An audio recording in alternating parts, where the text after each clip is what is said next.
Shalom, damai sejahtera bagi kita semua dan berjumpa lagi dengan saya Romo Bayu OP dari Surabaya, Paroki Redemptor Mundi. Pada kesempatan ini saya berdoa dan berharap bahwa teman-teman sekalian dalam kondisi sehat dan juga diberkati oleh Tuhan. Dan pada momen yang bahagia ini juga kita akan bersama-sama untuk mendalami dan juga belajar bersama-sama tentang seorang santo yang sangat khusus, yang sangat dekat dengan kita semua. Seorang santo yang tidak hanya bisa menjadi inspirasi bagi kita, menjadi teladan bagi kita bersama, tetapi juga ternyata memiliki peran sangat penting di dalam kehidupan Tuhan kita Yesus Kristus. Siapa santo yang satu ini? Tidak lain, dia adalah Santo Yusuf. Santo Yusuf. Santo Yusuf ini juga dalam bahasa Inggris disebut sebagai Santo Yosef, Saint Joseph. Karena dalam bahasa Yunani adalah Saint Joseph. Nah, kita juga tahu bahwa Santo Yusuf ini muncul di Injil, tetapi tidak di keempat Injil, hanya di 2 Injil. Ada yang tahu mungkin Injil apa saja? Ya, betul, Injil Matius dan Injil Lukas, secara khusus di bagian awal kedua Injil ini. Tetapi secara khusus Injil Matiuslah yang mencatat peran yang lebih aktif dari Santo Yusuf ini. Dan kalau kita cermati juga, sebenarnya Santo Yusuf ini tidak pernah bersuara, tidak pernah mengeluarkan kata-kata, karena Santo Yusuf adalah man of action, ya, seorang pria yang lebih banyak bertindak, seorang pria yang lebih sigap melaksanakan kehendak Tuhan. Sedikit bercerita tentang background dari Santo Yusuf ini. Kita tahu Santo Yusuf adalah seorang pekerja yang sering disebut sebagai seorang tukang kayu dari kota Nazaret, di Galilea, di utara Israel. Dan kita juga tahu dia itu adalah suami dari Bunda Maria. Kalau kita juga tahu dengan persis bahwa Maria mengandung bukan anak dari Yusuf, tetapi dari kuasa Roh Kudus. Ya, dari kuasa Roh Kudus. Tetapi walaupun Yusuf tahu ini bukan anaknya, Yusuf tetap menerima Yesus sebagai bagian dari anak. Selain itu juga Yusuf adalah bagian dari keluarga Daud, dan asal kotanya berasal dari kota Bethlehem yang tidak jauh dari kota Yerusalem di selatan Israel. Tetapi kemudian dia bekerja dan pindah ke Nazaret yang berada di Galilea di utara Israel. Nama Yusuf sebenarnya sangat dikaitkan dengan seorang tokoh juga di kitab suci yang memiliki nama sama. Ya, kalau kita kembali ke Perjanjian Lama, kita akan menemukan seorang tokoh yang bernama Yusuf juga. Mungkin teman-teman juga tahu siapa Yusuf yang satu ini. Ya, dia adalah Yusuf anak Yakub. Kita tahu ceritanya di Kejadian 37 sampai 50 ya. Cerita yang cukup panjang. Jadi Yusuf ini sangat terkenal karena dia dijual oleh saudara-saudaranya sendiri. Dan kalau kita lihat antara Yusuf Perjanjian Lama, antara Yusuf anak Yakub dan juga Yusuf bapa dari Tuhan kita Yesus Kristus, kita akan menemukan beberapa kesamaan yang cukup menarik. Yang pertama, Yusuf Perjanjian Lama dan Yusuf ayah Yesus, ayah angkat Yesus, sama-sama menerima pewahyuan Tuhan melalui mimpi. Dua-duanya bermimpi.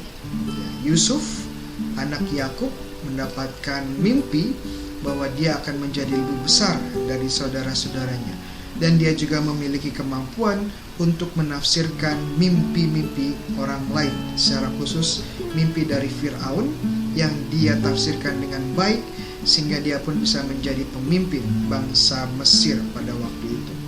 Sedangkan kita tahu Santo Yusuf juga mendapatkan pewahyuan, penglihatan dari malaikat untuk menyelamatkan keluarga kudus dari tangan Raja Herodes melalui mimpi. Dan tentunya untuk bermimpi seorang harus tertidur. Ya. Oleh karena itu kita tahu salah satu bentuk devosi yang dipromosikan oleh Paus kita Fransiskus adalah Sleeping Saint Joseph. Santo Yusuf yang tertidur. Ya. Kenapa tertidur? Bukan berarti dia itu bermalas-malasan, bukan berarti dia itu tidak bekerja, bukan. Tetapi dalam mimpi, dalam tidurnya dia beristirahat, dan saat dia beristirahat dia bermimpi mendapatkan pewahyuan Tuhan, sehingga dia dapat bertindak sesuai dengan kehendak Tuhan. Tapi perlu diingat bahwa sekedar mendapatkan pewahyuan, mendapatkan perintah Tuhan bukan berarti Santo Yusuf ini otomatis melaksanakan kehendak Tuhan. Tidak, dia harus membuat keputusan dengan kebebasan. Sama, kita tahu kadang-kadang kita tahu dengan pasti perintah Tuhan itu apa saja. Tapi kadang-kadang kita tidak mau melakukannya. Kita masih menolak melakukannya. Kita tahu harus berdoa, kita tahu harus ke gereja setiap hari Minggu, kita tahu harus membaca kitab suci, kita tahu harus menolong sesama, mengasihi sesama, kita tahu tidak boleh gosip, tidak boleh membicarakan orang lain, kesalahan mereka, kejelekan mereka. Tetapi walaupun kita tahu, kadang-kadang kita pun tidak mau melakukannya. Tahu berbeda dengan melakukan. Nah, kita bisa belajar dari Santo Yusuf bahwa dia tidak hanya tahu kehendak Tuhan, tapi siap dan sigap melakukan kehendak Tuhan. Man of action. Manusia, pria yang sigap melaksanakan kehendak Tuhan. Yang kedua, bahwa Yusuf Perjanjian Lama dan juga Yusuf Perjanjian Baru sama-sama pergi ke Mesir. Kita tahu Yusuf Perjanjian Lama atau Yusuf anak Yakub ini dijual oleh saudara-saudaranya karena mereka iri hati. Dijual, kemudian setelah dijual, Yusuf jatuh ke tangan orang-orang Mesir. Ya. Yusuf jatuh ke tangan orang-orang Mesir. Sedikit berbeda dengan Yusuf ayah angkat dari Yesus. Setelah mendapatkan mimpi dan mendapatkan perintah dari malaikat, Yusuf membawa keluarga kudus Maria dan Yesus ke Mesir untuk melarikan diri, menyelamatkan diri dari Raja Herodes yang kejam. Walaupun sedikit berbeda detailnya, dua-duanya pergi ke Mesir. Dua-duanya menjadi seseorang yang nanti akan menyelamatkan keluarganya juga. Yang ketiga tentunya ada hubungannya dengan mereka yang pergi ke Mesir, ya. Baik Yusuf Perjanjian Lama dan Yusuf ayah Yesus sama-sama menyelamatkan keluarganya. Menyelamatkan keluarga, dan tidak hanya menyelamatkan keluarga, mereka kemudian akan berperan dalam menyelamatkan sebuah bangsa. Kita tahu Yusuf Perjanjian Lama ini walaupun dijual kemudian menjadi petinggi di Mesir. Dan karena menjadi petinggi di Mesir yang bijaksana, suatu hari kelaparan melanda tidak hanya Mesir tetapi juga Palestina, sehingga keluarga-keluarganya dan saudara-saudaranya yang berada di Palestina yang merasakan kelaparan harus mencari makan ke Mesir. Mereka tidak menyangka bahwa itu adalah Yusuf yang menjadi petinggi Mesir pada waktu itu. Dan Yusuf pun melihat ini sebagai karya Tuhan untuk menyelamatkan keluarganya dari kelaparan, dari kematian, dari maut. Sehingga Yusuf pun tidak hanya menyelamatkan keluarganya, karena keluarganya ini kemudian akan menjadi bapa leluhur bagi bangsa Israel. Jadi kita lihat bagaimana Yusuf di Mesir menyelamatkan tidak hanya keluarga tapi bangsa Israel, masa depan bangsa Israel. Sama dengan Yusuf ayah angkat Yesus.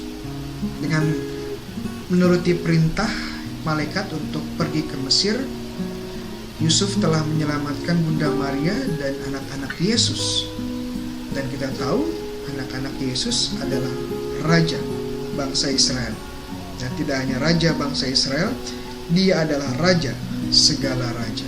Bagaimana dua tokoh yang memiliki nama sama ini ternyata juga memiliki kesamaan-kesamaan unik dalam peran mereka dalam sejarah keselamatan. Selain itu saya juga ingin mengajak teman-teman untuk sedikit mendalami peran khusus dari Santo Yusuf. Kita tidak banyak memiliki informasi tentang Santo Yusuf, tetapi dari sedikit informasi yang kita dapatkan, kita juga bisa belajar banyak sebenarnya dari Santo Yusuf. Pertama, kita tahu Santo Yusuf adalah seorang pekerja atau sering disebut sebagai tukang kayu, ya. Dan pada waktu itu tukang kayu di Palestina pada zaman itu biasanya adalah orang yang sederhana, bahkan orang yang miskin. Tentunya berbeda dengan zaman sekarang, tukang kayu, tukang mebel bisa menjadi orang yang sangat kaya raya. Dan kita punya contoh konkretnya. Ada yang tahu siapa? Iya, dia adalah Jokowi, Presiden Jokowi, yang pada awalnya adalah tukang kayu, tukang mebel. Ya. Tapi berbeda dengan Santo Yusuf, dia tetap menjadi pria yang sederhana sepanjang hidupnya. Walaupun dia berasal dari keluarga Daud, tetapi dia tetap hidup sederhana. Dan apa yang kita bisa pelajari dari seorang tukang kayu? Yusuf seorang tukang kayu. Kita tahu bahwa tukang kayu itu adalah pekerja keras. Dan tidak hanya pekerja keras, tetapi juga membutuhkan ketelitian, ketekunan dan ketelitian. Bayangkan jika ada kesalahan sedikit saja, hanya masalah beberapa milimeter, membuat pintu sebagai contoh. Kesalahan kecil, apa yang terjadi? Pintu tidak bisa ditutup. Ya. Pintu tidak bisa dikunci. Suatu hari saya mendapatkan sumbangan meja, ya. Mejanya bagus. Kemudian saya tanya, kenapa meja bagus ini kok disumbangkan kepada saya? Ya, kenapa tidak dijual saja? Harganya pasti sangat tinggi. Lalu yang memberikan bilang kepada saya, oh mejanya jangan khawatir Romo, karena meja ini sebenarnya factory defect. Dalam artian sebenarnya produk gagal. Kok saya bilang kok produk gagal padahal mejanya bagus sekali? Ternyata setelah saya cek, ya ternyata mejanya itu tidak balance, ya. Salah satu kakinya karena ukurannya tidak pas, tidak bisa menyentuh tanah, sehingga mejanya selalu goyang. Ya. Dan saya mengerti ternyata menjadi seorang tukang kayu itu tidak mudah, dibutuhkan presisi, dibutuhkan ketelitian yang sangat sungguh. Dan saya percaya Santo Yusuf adalah tukang kayu yang baik. Dan Santo Yusuf juga mengajarkan hal ini kepada Tuhan kita Yesus Kristus. Bagaimana menjadi seorang pekerja keras, dan tidak hanya menjadi pekerja keras, tapi juga seorang yang tekun dan teliti. Kita ingat bahwa Yesus pernah berkata di Matius 11:29 bahwa Tuhan Yesus akan memberikan kuk kepada kita, tetapi kuk ini ringan dan nyaman bahkan. Kalau teman-teman tahu, kuk itu adalah sebuah beban yang dipasang sekitar pundak dan leher untuk membantu kita mengangkat beban yang lain. Nah, ini bisa dipakai orang, juga bisa dipakai oleh hewan. Kenapa Yesus bilang bahwa kuknya ini adalah nyaman dan ringan? Padahal ini adalah beban sebenarnya. Karena Yesus tahu sebagai tukang kayu bahwa jika kuk ini pas di pundak dan di leher, maka akan menjadi nyaman digunakan, dan beban pun bisa semakin ringan. Berbeda saat kuk ini ukurannya tidak pas, sehingga tidak nyaman digunakan, dan bahkan beban semakin berat dan bahkan bisa melukai pundak dan leher kita. Jadi Yesus mengerti sekali untuk membuat kuk, yaitu seperti apa. Dan metafora ini dipakai Yesus untuk menjelaskan tugas yang harus kita emban. Sebenarnya kalau kita berjalan dengan Yesus itu tidak berat, itu ringan, karena Tuhan Yesus mengerti kapasitas kita, karena Tuhan memberikan beban yang sesuai dengan kemampuan kita. Dan lebih dari itu, Tuhan Yesus juga membawa bersama-sama beban yang kita tanggung. Yesus sang tukang kayu belajar dari bapaknya, Santo Yusuf sang tukang kayu. Hal kedua yang saya ingin sampaikan adalah kita juga bisa belajar tentang karakter dasar dari Santo Yusuf. Injil, kalau kita baca Injil Matius 1 ayat 19, dikatakan bahwa Yusuf adalah seorang yang tulus hati. Itu dari terjemahan bahasa Indonesia. Tetapi kalau kita baca terjemahan bahasa Yunani, bahasa aslinya, dikatakan bahwa Yusuf adalah diateke, adalah seorang yang benar sebenarnya, seorang yang sejati. Dalam artian orang yang taat hukum, tidak hanya tahu tentang hukum Taurat, tetapi juga mentaati hukum Taurat. Mentaati hukum Taurat. Nah, ini sangat penting. Kenapa? Karena seorang bapa itu memiliki tugas, ya, tugas penting. Tugas penting seorang ayah itu tidak hanya sekedar memberi makan anak-anaknya, ya, merawat keluarganya, menjaga istrinya, tidak. Lebih dari itu, kita belajar dari Santo Yusuf, tugas seorang ayah, seorang orang tua itu adalah membawa anak-anaknya kepada Tuhan. Bagaimana membawa anak-anaknya kepada Tuhan? Ya, salah satu caranya adalah dengan memperkenalkan hukum Tuhan, memperkenalkan sabda Tuhan, membawa ke dalam hidup doa. Dan ini yang saya percaya Yusuf lakukan kepada Maria dan Yesus. Dia adalah orang benar, orang yang taat hukum Taurat, orang yang mencintai hukum-hukum Allah. Dan ini pun dia turunkan kepada Yesus. Sehingga tidak heran jika Yesus saat dia berdebat dengan ahli Taurat dan orang-orang Farisi, Yesus selalu unggul, ya, selalu unggul dalam hal mentafsir hukum-hukum Taurat.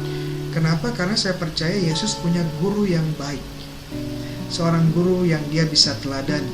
Siapa dia? Tidak lain adalah Santo Yusuf sendiri, seorang teladan dalam mengasihi dan mencintai hukum Tuhan.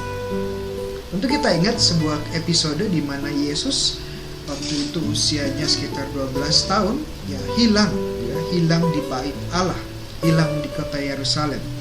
Dan setelah mencari sekitar 3 hari, Yusuf dan Maria menemukan Yesus di bait Allah sedang berdiskusi dengan para imam, dengan ahli Taurat, ya, dengan berbagai orang bijaksana di sana. Dan kita tahu reaksi Bunda Maria. Bunda Maria menyatakan bahwa dia sangat khawatir, ya, kenapa engkau melakukan hal ini kepadaku, ya. Tetapi kita tahu reaksi dari Santo Yusuf sebenarnya hanya diam, ya, hanya diam. Kita tidak tahu pasti apa yang ada di benak pikiran Santo Yusuf.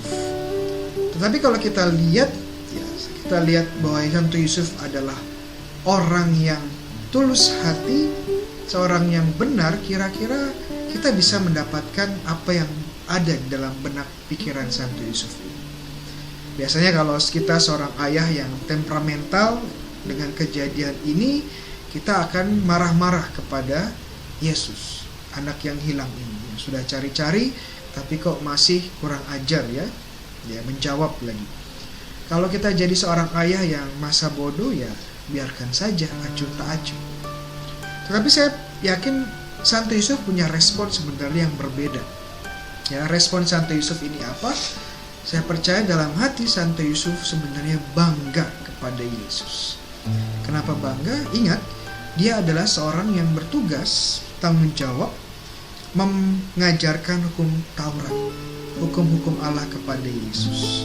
Dan Yesus tidak hanya mampu untuk memahami hukum Taurat, dan bahkan dia mampu berdebat, berdiskusi dengan ahli-ahli Taurat di bait Allah. Dan tidak hanya itu, tentu saja Yusuf bahagia karena Yesus menyatakan bahwa ini sudah waktunya bagi dia untuk tinggal di rumah Bapanya yang sejati, Bapanya yang ada di bait Allah. Ini menandakan bahwa Yusuf melihat Yesus mencintai Allah, mencintai hukumnya, mencintai bait Allah. Dan tentunya kita bisa belajar banyak dari Santo Yusuf. Kenapa? Karena dari sini kita bisa melihat betapa penting tugas dari orang tua. Orang tua pertama dan utama itu bukan hanya sekedar memberi makan, sekedar memberi pakaian, perlindungan, ya itu perlu, itu dasar. Sekedar memberikan pendidikan di sekolah, ya itu juga penting. Tapi akhirnya tugas kita seperti Santo Yusuf adalah membawa anak-anak kita kepada Tuhan. Sudahkah kita mengajarkan anak-anak kita berdoa? Sudahkah kita mengajarkan anak-anak kita mencintai hukum-hukum Tuhan? Sudahkah kita mengajarkan anak kita untuk membaca kitab suci? Sudahkah kita membawa anak-anak kita ke gereja dan memperkenalkan tradisi-tradisi gereja yang indah? sudahkah kita mengajak anak-anak kita untuk mencintai Tuhan Yesus?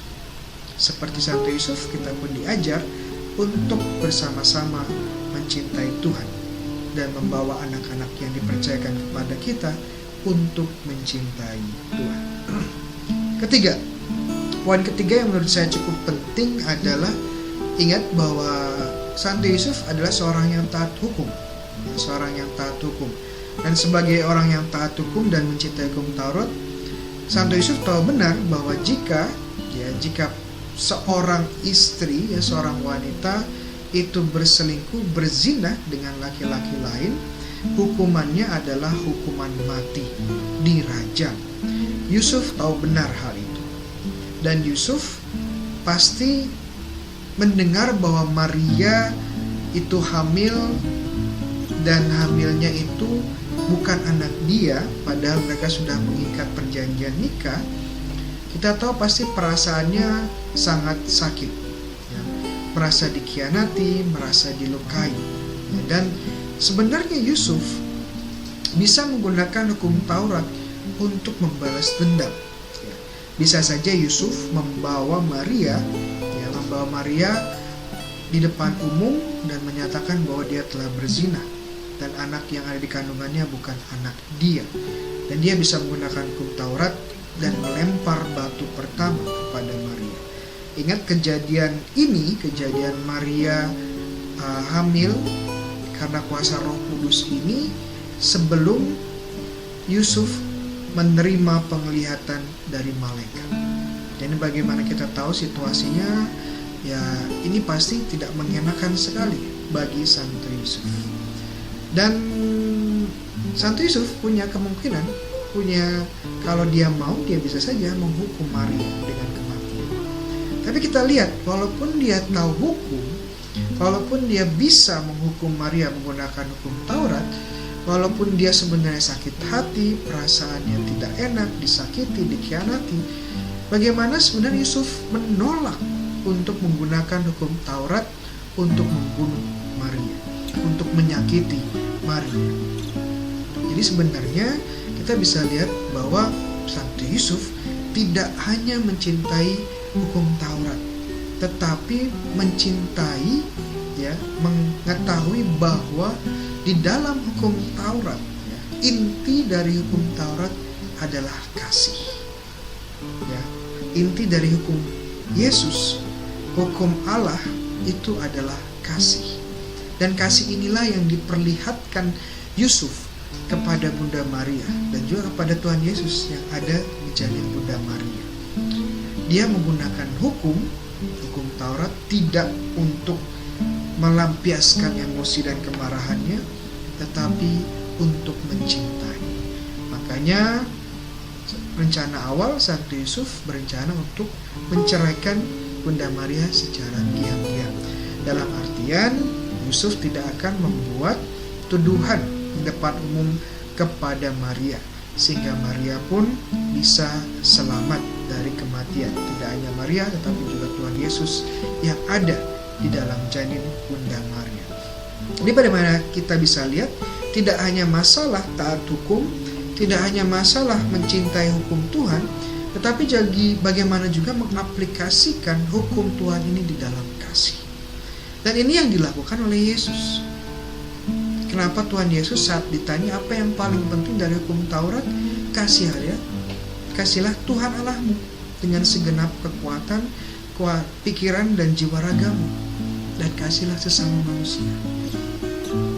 Kenapa dia bisa belajar seperti itu? Karena dia melihat teladan yang diberikan oleh Yusuf, seorang bapa yang mencintai hukum Allah, tapi lebih dari itu dia melihat kasih di dalam hukum Taurat, di dalam hukum Allah. Dan ini juga yang dibawa oleh Yesus, yang diajarkan oleh Yesus. Jadi bagi kita semua yang saleh, yang selalu pergi ke gereja, yang rajin baca kitab suci, yang tahu peraturan-peraturan dan hukum gereja dan hukum Tuhan, ini juga menjadi bahan refleksi bagi kita. Bagaimana kita mengaplikasikan hukum Tuhan di dalam hidup kita. Bagaimana kita menerapkan prinsip-prinsip gerejawi di dalam hidup kita. Apakah strict dan menggunakannya untuk kepentingan pribadi, untuk melampiaskan dendam pribadi kita, untuk mendapatkan keuntungan pribadi kita, atau kita menggunakan ini sebagai sarana kasih.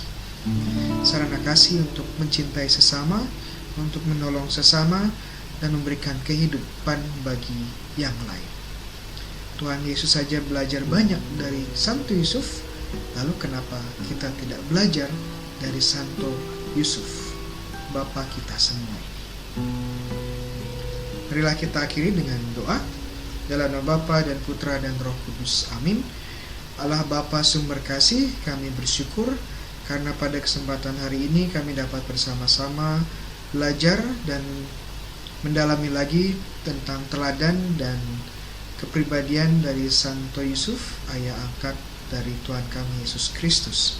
Semoga dengan teladannya yang adalah seorang yang tekun, seorang yang mengasihi dan mencintai hukum Allah, dan juga menggunakan hukum Allah sebagai sarana kasih, kami pun semakin dekat lagi dengan Tuhan kami Yesus Kristus. Dan kami mohon agar kami pun selalu diberkati dan menjadi berkat bagi semua orang. Santo Yusuf, doakanlah kami. Tuhan sertamu, kita semua diberkati oleh Allah yang Maha Kuasa, Bapa, Putra, dan Roh Kudus. Amin.